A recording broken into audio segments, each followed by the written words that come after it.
Green కార్డుల వ్యవస్థను Trump యంత్రాంగం సమూలంగా ప్రక్షాళన చేస్తోంది. కొత్త వలస విధానాలను తెస్తోంది. దీంతో ఈ కార్డులున్న వారిలోనూ భయం నెలకొంది. ఇటీవల కొంతమంది గ్రీన్ కార్డుదారులు భారత్కు వచ్చి తిరిగి వెళ్లగా విమానాశ్రయాల్లో ప్రశ్నలతో అధికారులు వేధించారు. ఇలా గ్రీన్ కార్డులున్న వారిని సైతం విమానాశ్రయాల్లో గంటల తరబడి తనిఖీ చేయడం ద్వారా భయపెడుతున్నారు.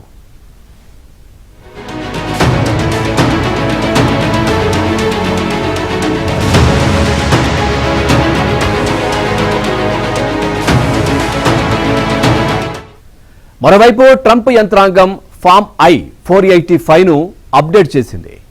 ఇక నుంచి పెళ్లి చేసుకున్నాక గ్రీన్ కార్డుకు దరఖాస్తు చేసుకున్న వారు ఆర్థిక వనరుల వివరాలను ఇవ్వాల్సి ఉంటుంది. వ్యక్తిగత ఇంటర్వ్యూకు హాజరు కావాలని రూల్ పాస్ చేసింది. కాగా వలస విధానాల కఠిన నిబంధనలను అమెరికా పౌర వలస సేవల విభాగం సమర్థించుకుంది.